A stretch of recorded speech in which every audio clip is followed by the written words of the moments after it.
আফসোস করবেন, খোদার কসম আফসোস করবেন। কোরআন শরীফে আছে, আমি শুনাই আপনাদেরকে কয়েকটা আয়াত। কোরআন শরীফে আছে, আল্লাহ তাআলা বলেন, ফেরেশতা যখন জাহান্নামের নাফরমান চিৎকার করবে তো ফেরেশতা জিজ্ঞেস করবে, মা সালাকাকুম ফি সাকার। এই যে আল্লাহ বলেন, ফেরেশতা জিজ্ঞাসা করবে, এই বেঈমান, তোরে কে জাহান্নামে ফেললো, কেন জাহান্নামী হলি? তো জাহান্নামী উত্তর দিবে, ক্বালু লাম নাকু মিনাল মুসাল্লিন। জাহান্নামী এক নাম্বার জবাব দিবে, আমি নামাজি ছিলাম না। লাম নাকু মিনাল মুসাল্লিন, আমি নামাজি ছিলাম না। তাইলে সেদিন স্বীকৃতি দিবে কেন জাহান্নামী হলো, নামাজ পড়ে নাই। কুরআনুল কারীমে আল্লাহ বলেন, কাল্লা ইযা বালাগাতিত তারাকি ওয়া কিলা মান রাক।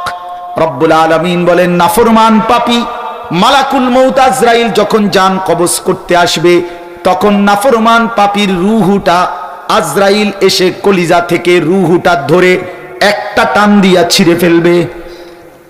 রূহটা ছিঁড়ে ফেলবে, ছিঁড়ে ফেললেই রূহটা কণ্ঠনালীর কাছে এসে দাঁড়াবে। এখানে কণ্ঠনালীর কাছে এসে আটকায় যাবে। রাসূলুল্লাহ সাল্লাল্লাহু আলাইহি ওয়াসাল্লাম বলেন, আমি আপনাদের একটা জিনিস বুঝাইলে সহজে বুঝবেন। এই যে দেখেন এই টিস্যু পেপার, এটা টান দিলে খুব সহজ, এই যে বের হইতেছে খুব সহজে কিনা, কথা বলেন না? আচ্ছা, এটা বাদ দেন। এবার এইখানে দেখেন আর একটা পলিথিন আছে, এই যে এখানে দেখছেন, মানে এটার লগে টাইট হইয়া লাগিয়া রইছে। এইটা যদি কেউ খুলতে চায় তেমনি টান দিলেই তো বের হয়ে যাবে। কি করতে হবে? এটার টাইনা ছিটতে হবে। এই যে দেখছেন, এরকম টাইনা ছিটতে হবে না? খোদার কসম নবীজি বলছে, নাফরমান পাপীর রুহু কণ্ঠনালীর মধ্যে আটকায়া থাকবে, এই রুহু বের হতে চাইবে না। মালাকুল মউত আজরাইল খপ করে ধরে টাইনা হেসায়া ছিঁড়া এরপরে বের করবে। আল্লাহর কসম। এখন কেন এই নির্মম মৃত্যু হলো, কেন এইভাবে তার রুহু ছিঁড়া বাইর করলো কেন? খোদার কসম আল্লাহ কোরআনে বলছে, কারণ দুইটা। এই নাফরমানের মৃত্যু এমন ভয়ানক হলো কেন? আল্লাহ নিজে বলেন, ফালা সাদ্দাকা ওয়ালা সাল্লা। এই বেঈমান আমি আল্লাহরে বিশ্বাস করে নাই, ওয়ালা সাল্লা, এবং নামাজ আদায় করে নাই। এজন্য দোস্ত, তোমরা যারা নামাজ পড়ো না, মনে রাখো এই বন্ধুর কথা, বেনামাজি তোর কলিজার থেকে রুহু ছিঁড়া টাইনা ফেলে দিবে। তখন বুঝবা বন্ধু। খাও, ভাত খাও, ঘুম যাও, দুনিয়া ভোগ করো, নারী দেখো, ছবি দেখো, নাচ দেখো, উলঙ্গ দৃশ্য দেখো, সারা রাত মোবাইলে জিনা ব্যভিচারের দৃশ্য দেখো, সারা সকাল ঘুমাও, ফজর নামাজের খবর নাই, জোহরের নামাজের খবর নাই, এশার নামাজের খবর নাই, এক ওয়াক্ত নামাজের সেজদা যার কপালে নাই, কোনদিন খোদার 365 দিনে কোনদিন ফজরের নামাজ পড়ে না, একটা দিন কোনদিন ফজরের নামাজ পড়ে না। আল্লাহর কসম বন্ধু, আরেকবার আমি জানতে চাই, আমি স্পষ্ট বলতে চাই, 365 দিনে যে কোনদিন ফজরের নামাজ পড়লো না, তুমি মানুষের বাচ্চা কিনা আমার এটা সন্দেহ হয়। বেটা, তুমি মুসলমানের বাচ্চা কিনা এটা বোঝা উচিত। ইনসাফ করেন।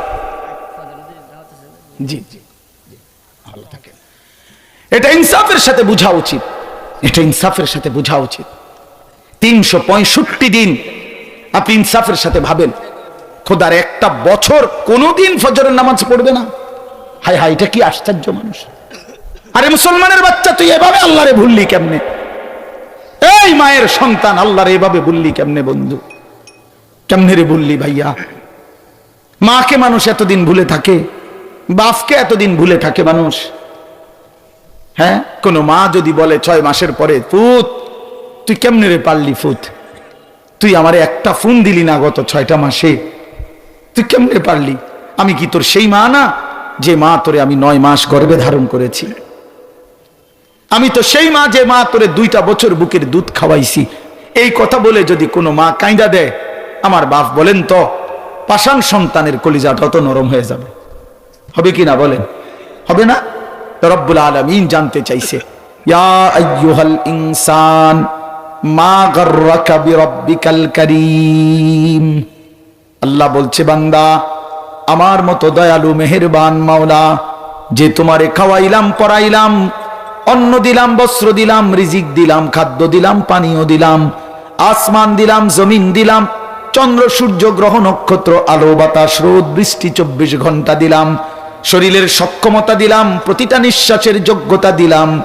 এমন দয়ালু এমন মেহেরবান মাওলাকে ছেড়ে তুমি কেমনে ধোকা খাইলা বান্দা? মা গাররাকা, কে তোমাকে ধোকা দিল? আমি আল্লাহর চাইতে কোন বন্ধু পেলা? আমার চাইতে আপনজন কাকে পাইলা বান্দা, যাকে পেয়ে আমার মতো মাওলাকে ছেড়ে দিলা? বলো ভাইয়া, বলো বাপ, যারা নামাজ পড়েন না, যারা আল্লাহকে ডাকেন না, যারা হালাল হারাম বলতে কিছুই বোঝেন না, কেমনে ভুলে গেলেন আল্লাহকে? মা গাররাক, আল্লাহ জিজ্ঞেস করছে বান্দা আমার মতো মাওলাকে কেমনে ভুলে গেলা? হযরত মাওলানা তারেক জামিল সাহেব বলছে আল্লাহ যেন এরকম কাছে আই না, মাথায় পিঠে হাত বুলাইয়া এক আপন মায়ের মতো যেন বলতেছে, এই বান্দা কেমনে রে পারলি আমারে ভুলে থাকতে? একটা বছর কোনো দিন আমার ফজরের সেজদা দিলি না, একটা দিনও জানলিও না আমার ভোর হয় কখন, আমি সূর্য উঠাই কখন, আমার ফজরের আজান হয় কখন, কোনো দিন শুনলি না? কেমনে পারলা বান্দা? বলো ভাইয়া। এই জন্য দয়া করে এই রাত গভীরে ভাবতে শিখেন, একজনই ভাবেন। আমি আবারও বলছি, আমি সংখ্যার কাঙ্গাল না, খুব বেশি কম এটা আমার কোনো মাথা ব্যথা না, কিন্তু একজন হলে একজনই ভাবেন। একটা যুবক ভাই তুমি ভাবো, কেন সেজদা দিলা না? কেন নামাজ পড়ো না? দিন রাত কত হাজার নারী দেখলে তোমার তৃপ্তি হবে ভাইয়া? কত উলঙ্গ ছবি দেখলে তোমার স্বস্তি হবে ভাইয়া? তোমার শখ মিটবে কোন দিন? তোমার তৃপ্তি হবে কোন দিন? খোদার কসম গুনাহ তৃপ্তি দেয় না। সারা পৃথিবীর সব নারী উলঙ্গ করে দেখলেও তোমার তৃপ্তি হবে না। সারা সব সাগরের পানি মদ বানায় দিলেও নেশাখোরের তৃপ্তি হয় না, তৃপ্তি হয় না। জুয়ারি কখনো তৃপ্ত হয় না, নেশাখোর কখনো তৃপ্ত হয় না, হারামখোর কখনো তৃপ্ত হয় না। এই জন্য আমি অনুরোধ করছি, আমরা প্রত্যেকেই ফিকির করি আমাদের জিন্দিগি আখেরাত। আমরা মুসলমান, আমরা মুমিন, আমরা মুমিন। কোরআন শরীফে আছে আল্লাহ তাআলা জিজ্ঞেস করছে, ফাবি আইয়ি হাদিসিন বাদাহু ইউমিনুন। প্রিয় ভাই আমার এই শেষের কথাগুলো শুনেন। আল্লাহ তাআলা বলছে, বান্দা আমি 23টা বছর কোরআন নাজিল করেছি। আল্লাহ নিজে 23 বছর কোরআন নাজিল করছে। আল্লাহ বলছে, বান্দা আমি কোরআনে এক একটা কথা বারবার বারবার বলছি, এতবার বললাম, এতভাবে বললাম, আমার রাসূলের মাধ্যমে বললাম। আমার বন্ধু 23টা বছর চোখের পানি ফেলছে, তোমাদের দুয়ারে দুয়ারে দাঁড়ে দাঁড়ে আখিরাতের কথা ফেরি করছে। আল্লাহ বলে, বান্দা এরপরে বলো আমি আর কিভাবে বললে, কোন কথা বললে, আর কতবার বললে তুমি আমার কথা মেনে নিতা? তুমি বলো, বলো। একজন বেনামাজি সন্তান, তুমি বলো ভাইয়া, তোমার আল্লাহ আর কতবার বললে তুমি নামাজ পড়তা? বলেন। একজন বেহায়া নারীকে, বেপর্দা নারীকে বলেন, বোন আর কতবার নিষেধ করলে তুমি পর্দা ছেড়ে দিতা, পর্দা করতা, বেপর্দিগি ছেড়ে দিতা, কতবার বললে? এই জন্য বন্ধু আল্লাহ জানতে চাইছে এটা, যে বান্দা বলো না আমি আর কতবার বলতাম? আমি 23 বছর বলার পরেও তোমার দিল নরম হইল না? তোমার দিল নরম হইল না? নবী সাল্লাল্লাহু আলাইহি সাল্লাম হাসরের ময়দানে বলবেন, উম্মত আমি 23 বছর কেঁদেছি তোমাদের জন্য, আমি 23 বছর কষ্ট করেছি, তায়েফের রক্তে আমার শরীর রক্তাক্ত হয়ে গেছে, উহুদের দান করা শহীদে আমি উহুদের ময়দানে পড়েছিলাম, আমি পেটে ক্ষুধার কষ্টে 2টা পাথর বেঁধেছিলাম। উম্মত আমি জানতে চাই, উম্মত আমি আর কত কাঁদলে, কত রক্ত ঝরাইলে, কত পেটের ক্ষুধা সইলে, আর কত কষ্ট করলে তোমরা আমারে মানতা, আমার কথা শুনতা, আমাকে অনুসরণ করতা? বলো উম্মত, এটা কি আমল নামা নিয়ে আসছো যেটা দিয়ে আমি সুপারিশ করব? আমি এই আমল নামা কেমনি দেখাবো মালিকের সামনে? নবীজির সামনে আপনি যখন আমল নামা দিবেন, সুপারিশের জন্য বলবেন যে ইয়া রাসূলুল্লাহ, এই যে আনিসুর রহমান আশরাফি আমার নাম, এটা আপনি আমার আমল নামাটা দেখে সুপারিশ করেন। নবীজি সাল্লাল্লাহু আলাইহি সাল্লাম দেখবে পৃষ্ঠার পর পৃষ্ঠা, জিন্দিগির পর জিন্দিগি, বছরের পর বছর, মাসের পর মাস, কোনো নামাজ নাই, রোজা নাই, হালাল হারামের কোনো পার্থক্য নাই, মদ, জুয়া, চুরি, ডাকাতি, জিনা, ব্যভিচার, সুদ, ঘুষ, ওজনে কম দেয়, হারাম উপার্জন করছে, স্ত্রী বেপর্দা, ছেলে বেনামাজি, মেয়ে বেপর্দা, ঘরে রঙিন টেলিভিশন, নাচ গান, মুখে বিড়ি সিগারেট, কথায় কথায় গালি গালাস। আহা, এটা জিন্দিগি? এটা জীবন? আল্লাহ নবী সাল্লাল্লাহু আলাইহি সাল্লাম বলবেন, উম্মত আমি শ্রেষ্ঠ নবীর শ্রেষ্ঠ উম্মত হিসাবে তুমি আমার এটা কি দিলা? তুমি আমার এত বড় বেইজ্জতি কেমনে করলা? এত বড় অপমান কেমনে করলা, আমি এই আমল নামা নিয়ে মালিকের সামনে কেমনে দেখাবো বলেন? অতএব বাপ ফিকির চাই, ইনসাফের সাথে ভাবেন।